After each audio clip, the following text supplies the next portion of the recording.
안녕하십니까. 제가 작년 겨울에도 다녀갔고요. 월요일하고 화요일 종종 다녀갑니다. 그런데 지난번에 회장님께서 이제 강의를 부탁하셨고 그러면서 양력을 좀 이렇게 소개해 달라고 그랬습니다. 그래서 그냥 박동호 신부 하면 됩니다 그랬더니 좀 더 자세히 해달라고 그랬는데요. 그렇게 뭐 내세울 양력은 없습니다. 하여튼 오늘 여러분하고 제가 나눌 이야기는 사회교리와 그리스도인의 삶이라는 제목입니다. 조금 전에 우린 미사 시작하면서 주님의 기도를 바쳤잖아요. 네? 바쳤잖아요. 안 바쳤어요? 주님의 기도를 바쳤잖아요.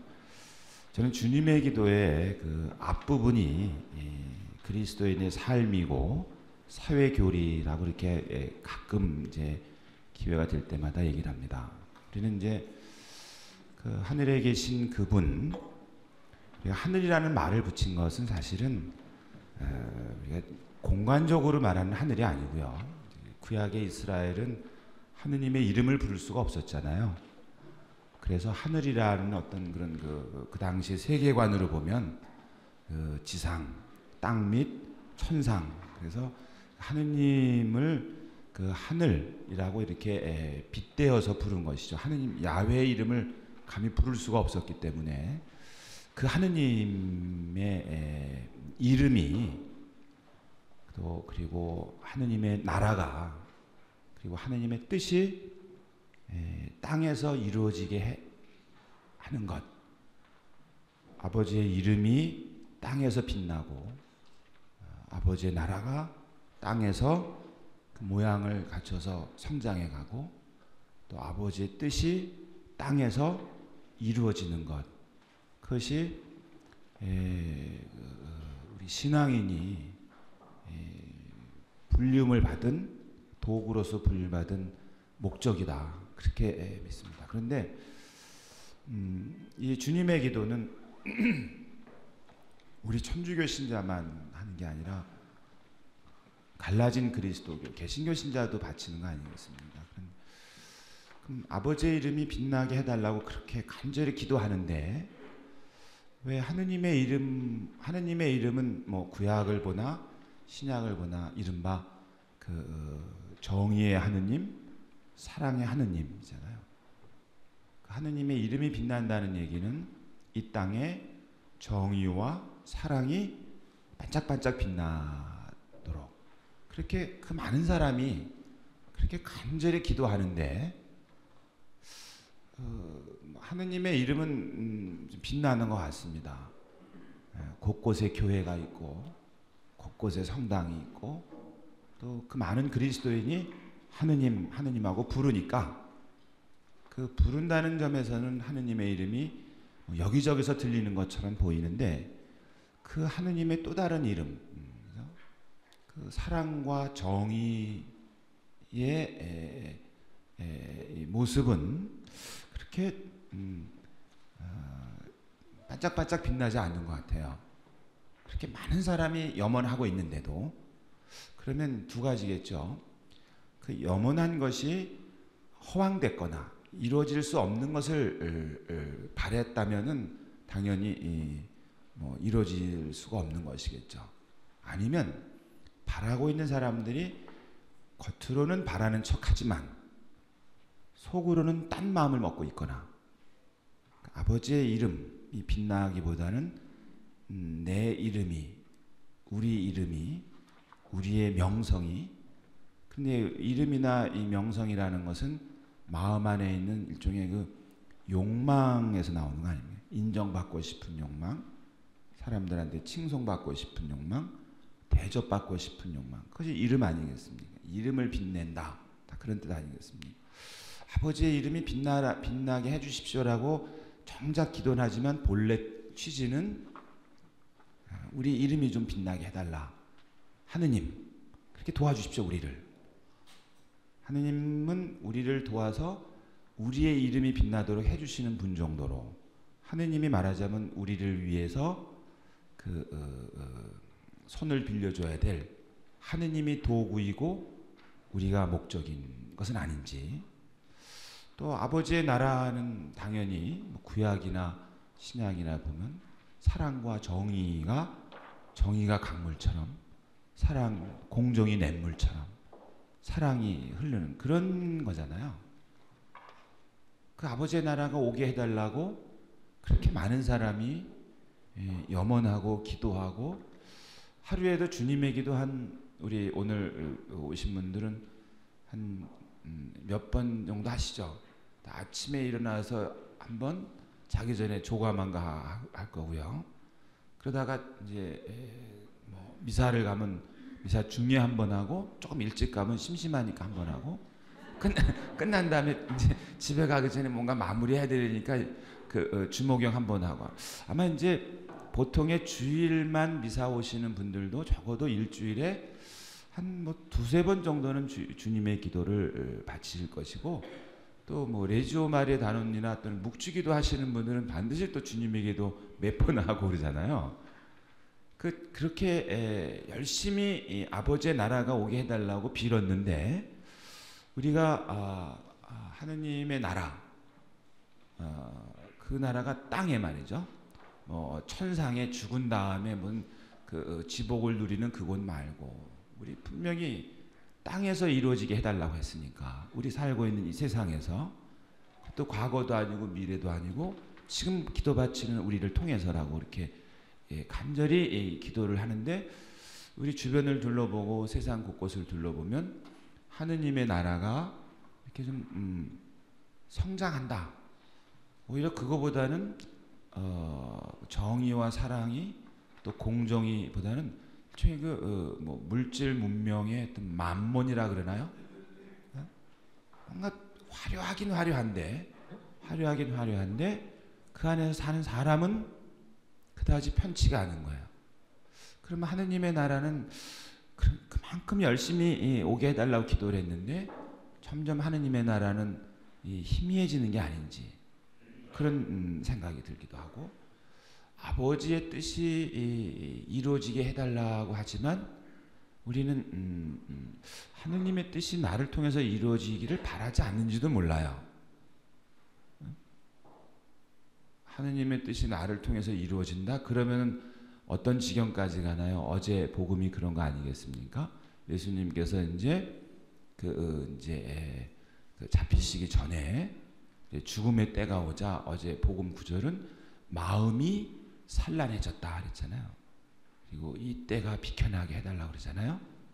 근데 아버지의 뜻이 나를 통해서 이루어진다는 건 예수님의 행적을 놓고 보면은 어디까지 요구하냐면은 철저한 자기 비움, 철저한 자기 버림, 철저한 가난, 철저한 희생까지도 요구하는 거예요. 그러니까 제자들의 어머니가 당신의 이제 잘 나가게 될 때, 앞으로 대박 터뜨릴 때 우리 아들 좀 이렇게 잘 걷어달라고 그렇게 물어봤을 때 예수님이 내가 마실 잔을 마실 수 있겠냐 그렇게 묻지 않습니까? 근데 우리는 아버지의 뜻을 이루어지게 해달라고 기도는 하지만 정작 내 뜻이 성취됐으면 좋겠다. 혹시 그런 의도로 갖고 있고, 그러니까 아버지의 이름이든 아버지의 나라든 아버지의 뜻이든 본래 이건 전부 다 수단이고, 일종의 수단이고, 요걸 요렇게 내가 좀 이렇게 잘하면 내 이름도 빛나고 내 나라도 확 커지고 그다음에 내 뜻도 확 이루어져 가지고 행복하게 오래오래 살 것이다, 이렇게 생각하는 게 아닌가. 하느님을 신앙한다는 건 믿을 신 우러를 앙이잖아요. 하느님에 대한 철저한 경외심, 두렵고 떨리는 마음으로 하느님을 따르고 섬기는 거잖아요.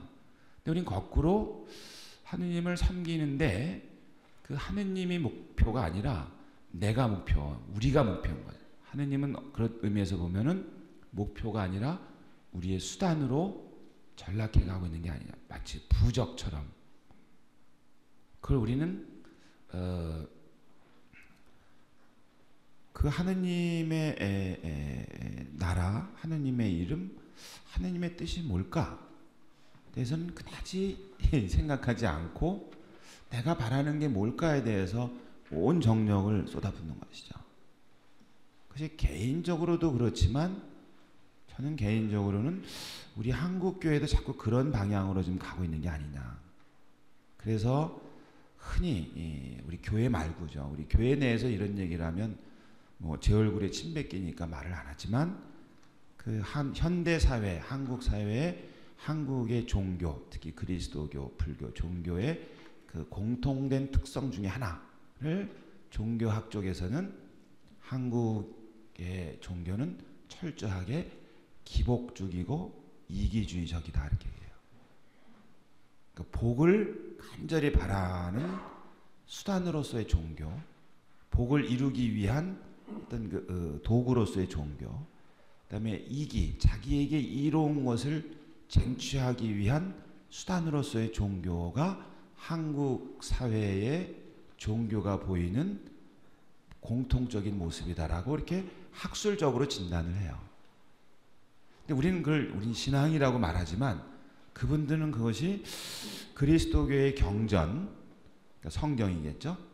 그다음에 그리스도 교회가 가르치고 있는 교리, 그리고 그리스도교가 가지고 있는 그 질서랑은 너무 동떨어진 모습을 보이고 있다.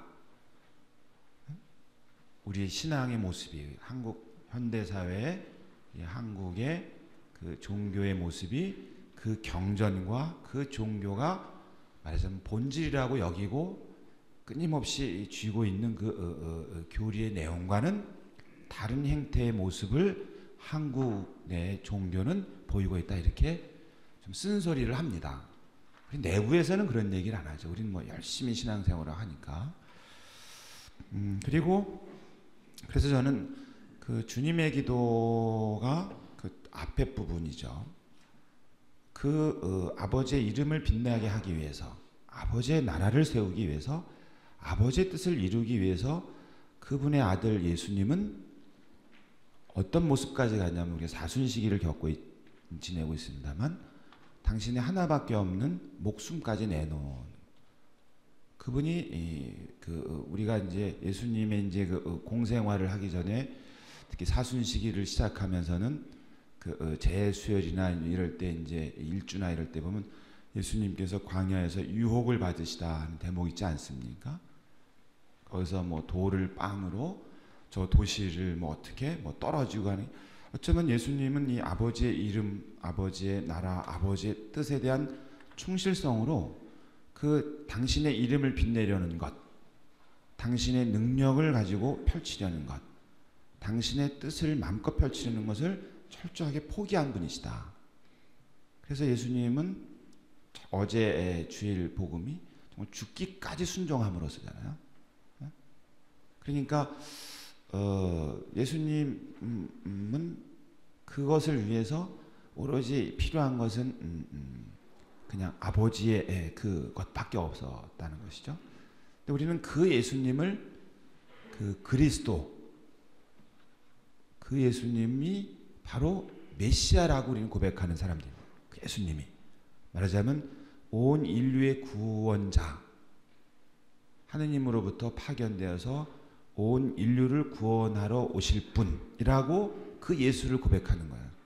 예수 메시아인데, 그러니까 유대인의 용어로 따지면 예수 메시아가 맞죠. 예수는 유대인의 이름이고 메시아도 히라버니까, 히브리어니까. 근데 그리스토스는 이제 그리스 말이잖아요. 예수는 유다인의 이름인데 번역을 만약에 올바로 하고 우리말로 옮겼다면 예수 메시아가 맞겠죠. 근데 우린 그리스도라고 이름을 하죠. 그냥 부르는 것이죠. 근데 그 예수님, 그러니까 아버지의 이름을 빛내기 위해서 철저하게 자신을 비운 분, 아버지의 나라를 위해서 말하자면은 그 미랄 하나처럼 땅에 떨어져 썩어버린 분, 또 아버지의 뜻을 이루기 위해서 십자가에서 못 박혀 죽으신 분, 그분이 메시아라고 우리는 믿는 거예요. 그분이. 그리고 우리는 그분을 따르는 또는 그분의 소유인 그리스도인이라고 그러는 거죠. 그래서 2차 바티칸 공의회는 교회 헌장에서 이렇게 고백을 합니다. 교회는 결코 현세적 야욕으로 움직이지 않는다. 그 현세적 야욕은 교회의 이름을 빛내기 위해서, 교회의 영향력을 넓히기 위해서 교회의 뜻을 펼치지 않고 오로지 예수 그리스도께서 하시던 일을 계속할 뿐이다. 그 예수 그리스도는 비움과 버림, 가난과 희생의 예수다. 그 예수는 세상에 진리를 증언하러 오셨고 심판하기보다는 구원하러 오셨고 섬김을 받기보다는 섬기러 오셨다. 교회는 그 예수가 하시던 일을 계속할 뿐이다. 그래서 현대 사회에 이제 우리 보통 여러분이 이제 사회교리 말씀하시는 이제 레오 13세 교황의 새로운 사태 이야기를 들으셨을 텐데요. 사실은 뭐 1700년대부터 바로 이 세상과 관련해서 교회는 끊임없이 교회와 국가, 교회와 정치, 교회와 경제, 교회와 문화, 교회와 종교에 관한 내용들을 끊임없이 이야기를 해왔던 겁니다. 왜냐하면 예수님이 하신 일은 심판하기보다는 구원하러, 누구를? 사람을. 그리고 또 섬김을 받기보다는 섬기러, 누구를? 사람을. 그 사람이 사는 곳은 어디냐면 사회인 거예요. 그 사람은 정치의 영역에서, 경제의 영역에서, 문화의 영역에서, 가정의 영역에서, 종교의 영역에서 자신의 삶을 꾸려가는 겁니다. 그 사람을 구원하기 위해서, 그 사람을 섬기기 위해서 예수님은 오셨고, 교회는 그 예수님이 하시던 일을 계속할 뿐이다. 어느 정도까지? 말하자면 아버지의 이름을, 아버지의 나라를, 아버지의 뜻을 펼치기 위해서 비움과 버림, 가난과 박해의 길을 걸었던 예수님을 쫓아서 이렇게 말하는 겁니다. 그것이 거꾸로 반대는 그게 현세적 야욕이 될 겁니다. 현세적 야욕. 표현이 야욕하니까 이게 기분 나쁘게 들리지만 섬기지 않으면, 섬김을 받으면 현세적 욕망이 충족되는 거죠. 비우는 대신에 채우는 거 우리 현실적으로 우리 갈망하잖아요. 버리는 대신에 얻는 거 원하잖아요. 섬기는 대신에 섬김을 받고 싶어 하잖아요. 그다음에 구원하기보다는 심판하고 싶어 하잖아요. 그것이 현세적 야욕이죠. 그것이 조직적이든 개인적이든 마찬가지로요. 사회교리는 그래서 조금 전에 말한 예수님은 누구를 구원하러? 사람을. 누구를 섬기러? 사람을. 교회는 그러니까 사람을 구원하기 위한 예수님의 도구, 사람을 섬기기 위한 예수님의 도구. 근데 그 사람은 성당에서만 살질 않아요. 여러분이 이 자리에 앉아 계시지만 오실 때 버스 타고 오셨으면은 버스 요금을 내셨을 겁니다. 물론 이제 과거에 교통수단이 없었을 때는 하루 반나절 걸어서 오셨겠지만 버스 타셨으면 교통비를 내셨을 것이고, 교통비를 내기 위해서는 여러분이 경제 생활을 했을 겁니다.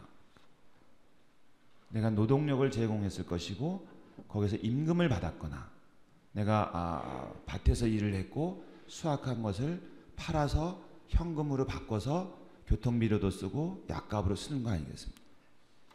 그 행위 자체가, 그런데 내가 노동력을 제공했는데 정당한 임금을 받지 못해서 그랬으면은 생활의 일부를 포기해야 되겠죠. 필요한 것부터 써야 될 거 아니겠습니까? 거기 연동성당 가서 사회교리 들을고는 싶으나 그럴 만한 시간이 없거나, 혹은 거기 가려면 교통비가 드는데 갖고 있는 수중에 있는 게 그걸 미치지 못하면 먹는 걸 먼저 해야 되지 않겠습니까? 그럼 그런 걸 안 하는 것이죠. 생활의 일부를 포기하게 되는 것. 경제 생활입니다.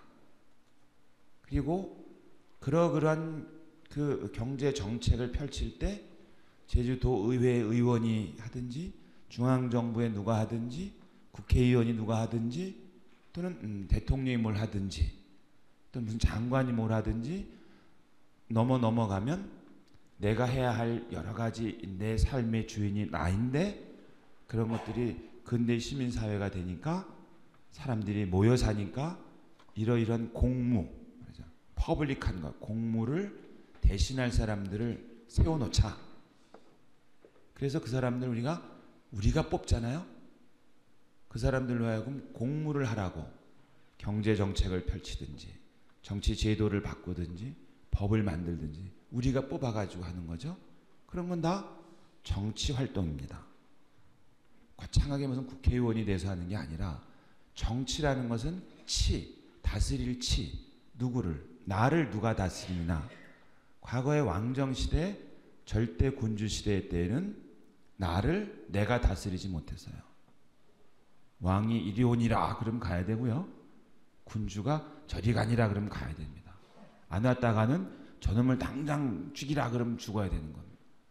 그 다스릴 치는 누구를 나를 내가 다스린 권리. 그런 걸 소위 민주라 그러죠. 사람이 주인, 사람인 내가 나의 주인인 거. 근데 이게 함께 살다 보니까 임의로 어떠한 장치를 만들어서 내가 여러 가지 일이 바쁘니 당신은 요런 일을 맡아서 하시게 하고 위임해 준 거죠. 내가 나를 다스릴 권리의 일부를 위임해 줬다가 보니까 제대로 못하면 자네는 안 되겠네. 다른 사람으로 바꿔야 되겠네. 그래서 흔히 뭐라 그럽니까? 공복이라 그러잖아요. 공복. 네? 그런 건 다 전부 다 정치 활동입니다. 모르겠습니다. 오늘 이 자리에 오신 것을 여러분이 어떤 교육이라고 생각했다면, 그죠? 그것이 사회 교자가 들어가니까 교육이라고 생각했다면 그것도 교육 활동입니다. 꼭 학교에 가서 선생님 앞에 가서 1교시 영어 이것만 교육이 아닌 거예요. 사람은 날 때부터 해서 죽을 때까지 변화하잖아요. 그리고 뭔가를 새로운 정보를 습득하고 그것을 잘 소화해서 자기 삶을 품위 있게 꾸려가는데 활용하잖아요. 지식을 습득하기도 하고 혹은 기술을 습득하기도 하고 혹은 사람 사이에서 질서 같은 것도 습득하는 것 자체가 전부 다 교육이라고 할 수 있겠죠. 그건 교육 활동일 수 있습니다. 그 사람은 허공에 떠 있는 사람이 아니라 구체적으로 한 사회 안에서 이런 여러 영역의 활동을 하고 있는 그 사람을 예수님은 섬기기 위해서, 그 사람을 예수님은 구원하기 위해서 오셨다. 그 일을 교회가 하는 것이고 그것을 특정하게 이름하여서 사회교리라고 얘기를 하는 것이죠. 어떻게 보면 사회교리라는 말은 그다지 적절한 것 같지는 않습니다. 저는 개인적으로 그렇게 생각합니다. 사회교리는 그냥 교리입니다. 더군다나 2차 바티칸 공의회가 62년에서 65년에 있었죠. 물론 이제 올해가 공의회 50주년이 되는 해입니다. 네, 한국 교회는 공의회와는 무관하게 계속 살았죠. 근데 공의회의 결정은 상당히 중요한 변화를 가져옵니다. 예를 들어서 그 교회 헌장이라고 있습니다. 2차 바티칸 공의회는 전 세계의 그 우리 같은 사람 말고요, 주교님들이 말하자면 가르칠 수 있는 공적인 권한을 가지고 있는 교구장 주교님들이 모여서 교회에 관해서 또는 전례에 관해서 우리의 교리에 관해서 여러 가지에 관해서 정말 그 합의하고 토론하고 합의해서 공적으로 공개하는 겁니다. 그 공의회에서 예를 들어서 교회 헌장이라고 있습니다. 그 교회 헌장에서는 교회가 무엇이냐 이렇게 얘기를 하는 것이죠. 그런데 혹시 옛날에 저도 아직 어립니다마는 지금 옛날 신부님들이나 수녀님들이나 교우들 가운데 교회를 아주 완벽한 지상에서의 조직으로 이해하시는 분들이 계십니다. 조직하니까 좀 겁나죠? 예? 완벽한 조직. 그래서 그 완벽한 지상의 완벽한 사회, perfect society라고까지 표현합니다. 예? 거기서 완벽한, 왜 이게 완벽하냐? 거기서 이제 예수님의 대리인 베드로, 예? 베드로의 협력자인 교구장, 말하자면 착한 목자입니다. 예? 그것도 누가? 하늘이 점지한 착한 목자예요.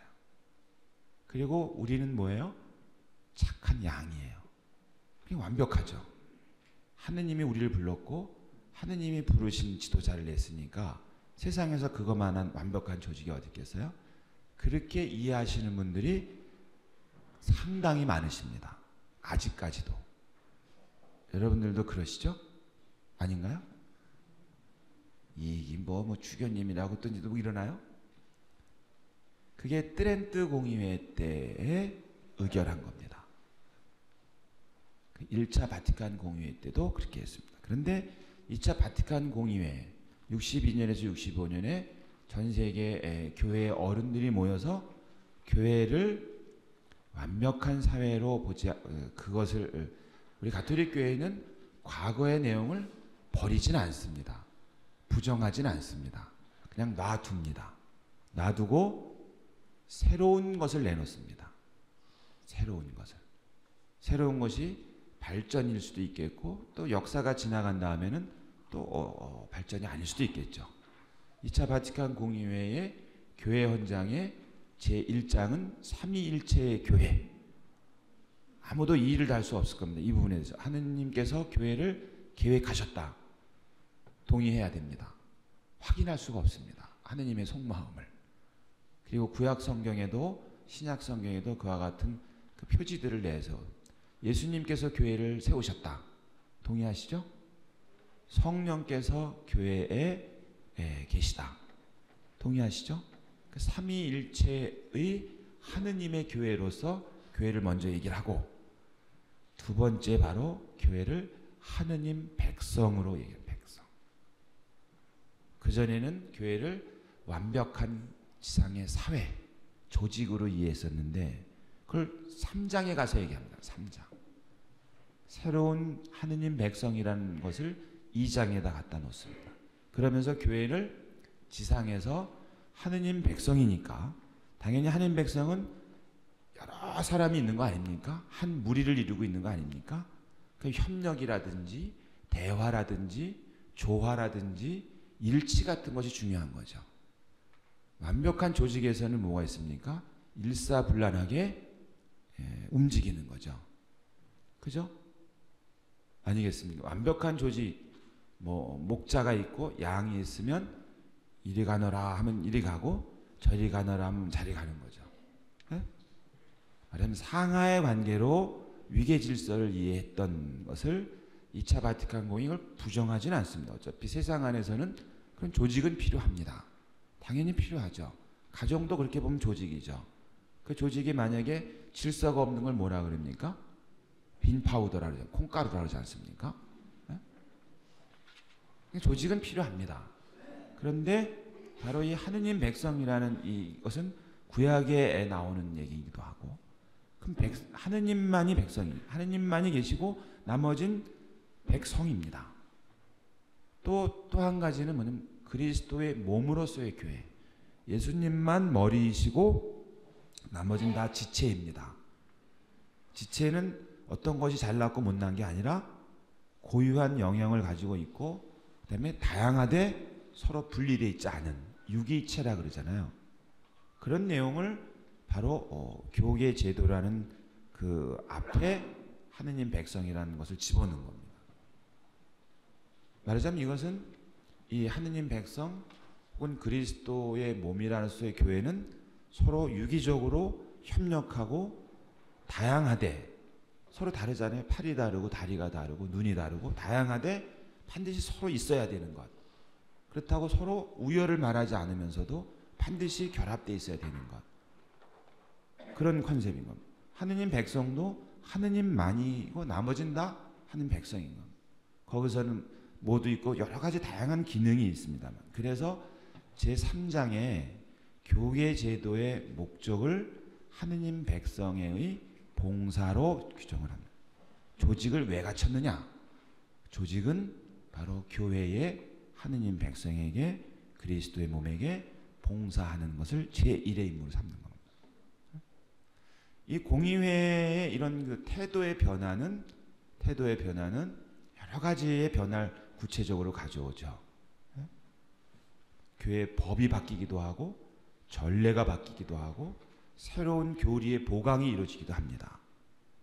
그래서 공의회가 끝난 다음에 2차 바티칸 공의회의 정신을 담아서 새로운 교리서를 만들 필요가 있다.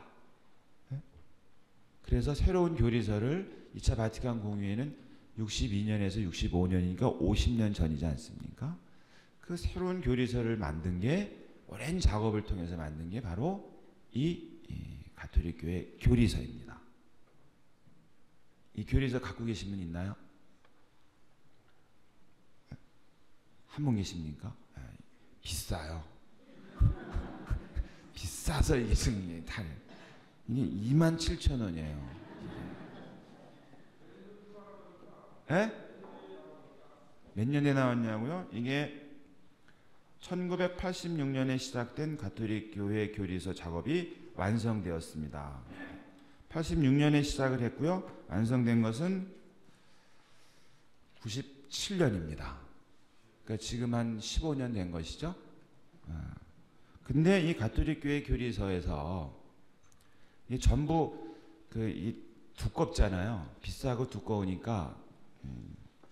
그래서 이런 거는 제 생각에는 신자들한테 한 권씩 다 줘야 된다고 생각합니다.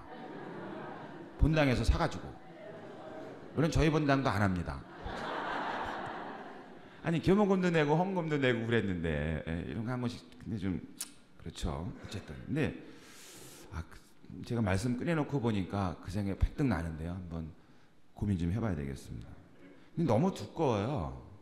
두꺼운데 이게 표준 교리서입니다. 이거 표준 교리서라는 얘기는 이제 이것을 기준으로 해서 각 지역 교회별로 이렇게 내용을 좀 우리 선생님들도 교과서 그대로 하지는 않지 않습니까? 교과서가 있으면 거기에 따라서 응용도 하기도 하고 붙이기도 하고 이건 좀 덜 중요한 건 빼기도 이렇게 하지 않습니까? 마찬가지죠. 표준 교리서입니다. 그런데 이 표준 교리서는 전부 4편으로 되어 있습니다. 두꺼우니까. 근데 1편은 말하자면 신앙 고백입니다. 잘 알죠? 우리가 이제 미사 때 오늘 이제 대축일이었으니까 신앙 고백을 하셨잖아요. 여러분은 안 하셨어요? 했잖아요. 그 대답을 안 하겠다고 작심하지 않았으면 그래도 가끔가다 한 번씩 대답해 주세요. 신앙 고백은 2가지가 있잖아요. 신앙 고백이 있고 그 다음에 사도신경이 이렇게 있는데요. 그 신앙 고백과 사도신경의 골격은 꼭 신앙 고백도 있고 사도신경도 있고 아타나시오 신경도 있고 여러 신경이 있을 수 있습니다. 뭐냐면 우리 교회가 고백하는 신앙이죠. 이것은 우리의 신앙입니다라고 공적으로 정한 겁니다. 그럼 첫째로는 성부 하느님에 대해서 신앙 고백을 합니다. 그 다음에 성자 예수 그리스도에서 신앙 고백을 합니다. 그리고 성령에 대해서 신앙 고백을 하고 그 다음에 교회에 대해서 신앙 고백을 하고 그 다음에 세례에 대해서 신앙 고백을 하고 죄 용서에 대해서 신앙 고백을 하고 영원한 생명에 대해서 신앙 고백을 합니다. 그렇게 돼 있죠.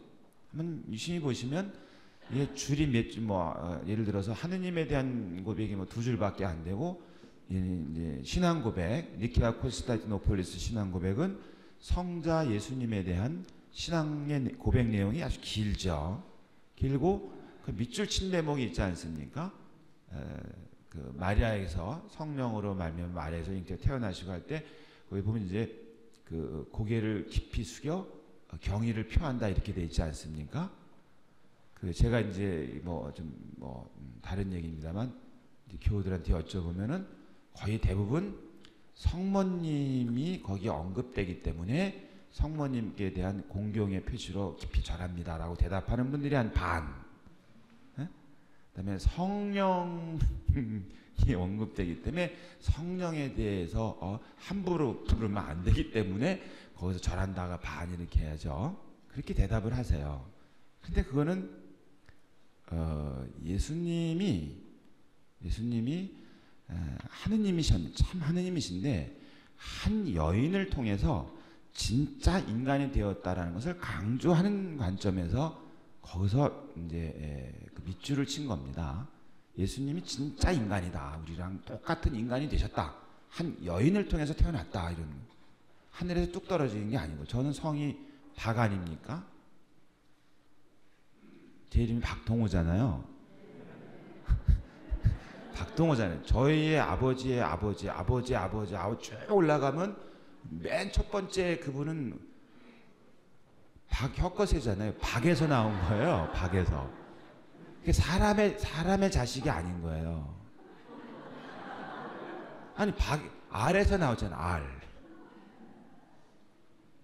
신화에서는 그렇잖아요. 제가 뭐 조상님들을 이렇게 뭐 나쁘게 본다는 뜻이 아니고 따지자면 그렇다는 거예요. 아니 알의 후손이잖아요. 제가. 여러분은 사람이지만 겉모습은 사람이지만 저는 알 출신이에요. 알 출신. 포유동물이 아니란 말입니다. 이게 무슨 붕어알이었는지 무슨 알인지 모르지만 말이죠. 그런데 예수님은 아니라는 얘기예요. 예수님은 정말 하느님의 아들이시지만 우리가 똑같은 사람으로 오셨다. 그걸 강조하느라고 그 대목에서 밑줄을 치고 소위 말하면 이제 우리가 여러분이 이제 성체 강복 때 토마스의 성체 찬미하면서 그 십자가에서는 인성, 신성을 다 숨기셨다 이렇게 고백하잖아요. 그 신성은 하느님의 아들이라는 것이고 인성이라는 것은 우리가 똑같은 사람이라는 거거든요. 근데 그분이 그냥 이렇게 하늘에서 뚝 떨어진 게 아니라 한 여인에게서 진짜 태어났다. 정말 인간이다라는 것을 그 4세기 때 교회 내에서 이단이 막 생긴 거예요. 예수님은 우리랑 똑같은 인간이야. 네베루가 같지 않다. 우리랑 비슷한 모습으로 왔다가 싹 간 거다. 진짜 인간이 아니었다라고 이렇게 주장했던 거죠. 신학적으로. 그래 진짜 인간이면 죽으면 안 되니까. 진짜 하느님이면 죽을 수가 없으니까. 진짜 인간이 죽어야 되겠죠. 그러니까 진짜 하느님이 어떻게 죽을 수가 있냐. 이게 그분은 인간으로 오시긴 오셨으되 인간의 모양새를 살짝 빌려가지고 왔다가 슬그머니 가버린 거다.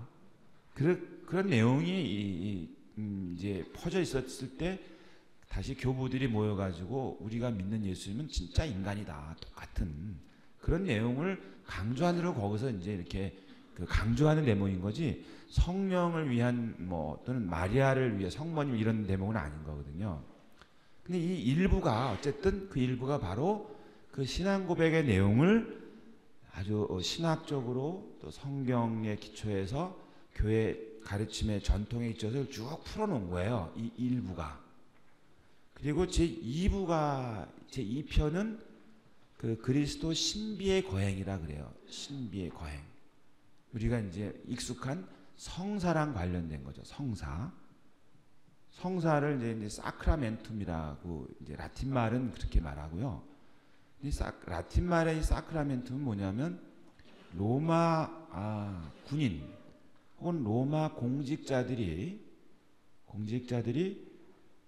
황제 앞에 황제는 신이에요. 우리는 하느님이 신적인 존재지만 로마에게는 이제 예수님 당시에는 이미 황제가 신적 존재로 격상이 되죠. 이스라엘이 그 에집트에서 그 탈출할 때 모세가 싸운 사람이 누구냐면 파라오잖아요. 파라오도 에집트인에게는 신적 존재인 거죠. 마찬가지로 이렇게 아까 우리가 시작할 때 그 아버지의 이름 대신에 그 우리 이름을 남기고 싶은 욕망이 있는 것처럼 우리 이 왕들 예전에 왕정이라도 이럴 때 뭐 훌륭한 왕은 안 그런데 훌륭한 왕들은 자기 백성을 돌보는데 심혈을 기울이는데 이 못된 왕들은 자기 이름을 후세 길이길이 남기게 하려고 별짓들을 다 하잖아요. 그리고 나중에 자기가 신적 존재로까지 올라가는 거죠. 예? 마찬가지로 로마 시대에도 이미 예수님 시절에 그 로마의 황제들은 신이었어요. 그걸 어디서 많이 나타나요? 바로 달력에서 나타나는 거예요. 예? 신은 주로 시간과 공간을 제한받지 않고 주관하잖아요. 예? 신화에서는 그렇잖아요. 달력에 예를 들어 황제 이름들이 들어가는 거예요. 영어식으로 있잖아요. 우리가 8월은 오거스트라잖아요.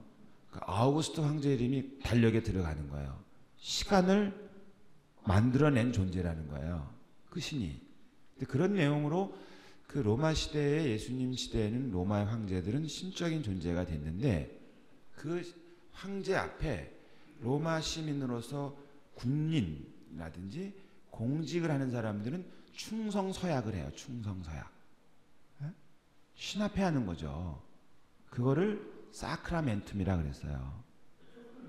그거를 우리는 성사라고 번역을 하는 거죠. 우리말로 성사. 성사란 말은 좀 들어보셨죠?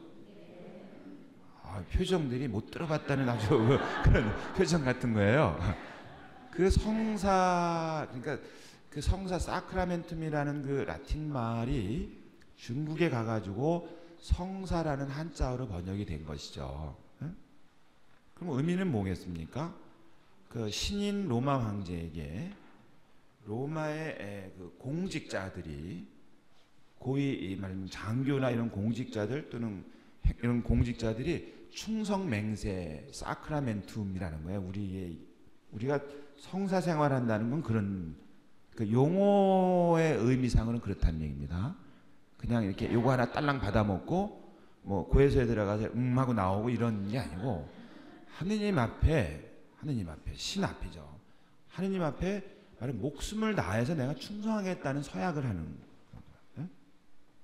그래서 우리는 성체 성사할 때는 하느님 예수님과 하나가 된다는 거잖아요. 예수님 하나 됐다는 거 예수님은 장렬하게 전사하잖아요. 그런 거잖아요.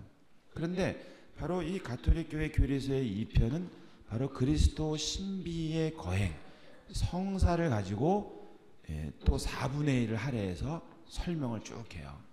여러분들이 1편하고 2편에 대해서는 아주 낯익을 겁니다. 그죠? 성당에서 맨날 하는 얘기예요. 하느님 얘기도 하고 예수님 얘기도 하고 성모님 얘기도 하고 뭐 성령 얘기도 하고 교회 얘기도 하고 뭐 이렇게 얘기를 해요. 그다음에 고해성사도 하고 성체성사도 하고 견진성사도 하고 예비적이 맨날 하는 얘기예요. 이게 그죠? 뭐 맨날 하는 얘기는 아니죠. 일주일에 한 번만 하는 얘기죠. 말이죠. 그런데 바로 이 3편이 그리스도인의 삶이란 제목이 되어 있는 겁니다. 이 얘기에 대해서는 10분 쉬고 하도록 하겠습니다. 괜찮죠? 네. 좀 이따 뵙겠습니다. 지금 51분인데요. 8시에 뵙겠습니다.